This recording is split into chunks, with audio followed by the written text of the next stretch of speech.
ফিলিস্তিন ফিলিস্তিন জিন্দাবাদ জিন্দাবাদ, স্টপ কিলিং, ফ্রি প্যালেস্টাইন ইত্যাদি স্লোগানে মুখরিত ছিল 12 এপ্রিল 2025 ঢাকায় অবস্থিত সোহরাওয়ার্দী উদ্যান।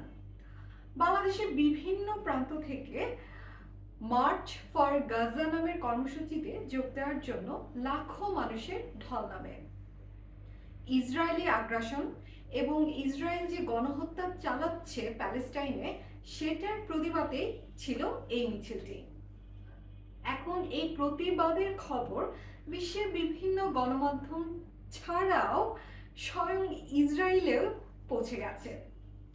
ইসরায়েলের দ্য টাইমস অফ ইসরায়েল এই গণমাধ্যমের একটি আর্টিকেলে এই যে কর্মসূচি সেটার কথা উল্লেখ করা হয়েছে।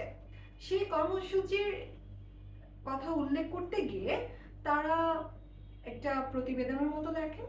সেই প্রতিবেদনের একটি প্যারাগ্রাফ নিয়ে আমি আসলে কথা বলবো। যে মিছিলটি হয়েছিল সেখানে বিভিন্নভাবে ব্যানার, তারপর প্ল্যাকার্ড, স্লোগান ইত্যাদি বিভিন্নভাবে আসলে প্রতিবাদ করা হয়। এর মধ্যে দেখা যায় যে কিছু বিশ্ব নেতা তাদের ছবিতে কিন্তু জুতা মারা হয়। তো এই জুতা মারার বিষয়টি তাদের এই ইসরায়েল টাইমস অফ ইসরায়েলের আর্টিকেলটাই কিন্তু চলে এসেছে।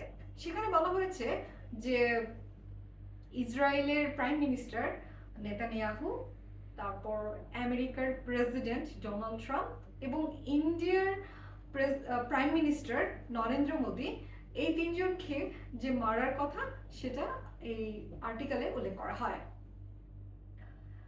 আমি একটা জিনিস বলতে চাই যে আমরা এরকম সুন্দর একটা বা মহৎ একটা কাজের জন্য এভাবে যে কর্মসূচি করি, যেটার উদ্দেশ্যটা কিন্তু মহৎ, কিন্তু সেই কর্মসূচি করতে গিয়ে দেখা যায় যে কিছু বিচ্ছিন্ন অনাকাঙ্ক্ষিত ঘটনা ঘটে যায়।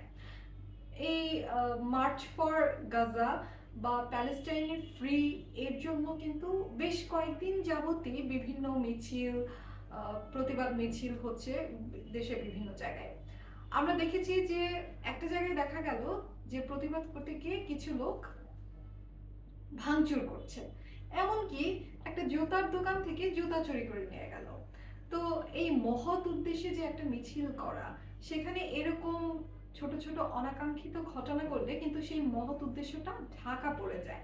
তাছাড়া দেশের ভিতর এবং দেশের বাইরে মানে শত্রুর তো আসলে অভাব নেই, তারা বসেই থাকে যে এইসব ছোটখাটো অনাকাঙ্ক্ষিত ইস্যুস হবে এবং সেগুলো নিয়ে তারা ফলাও করে প্রচার করবে।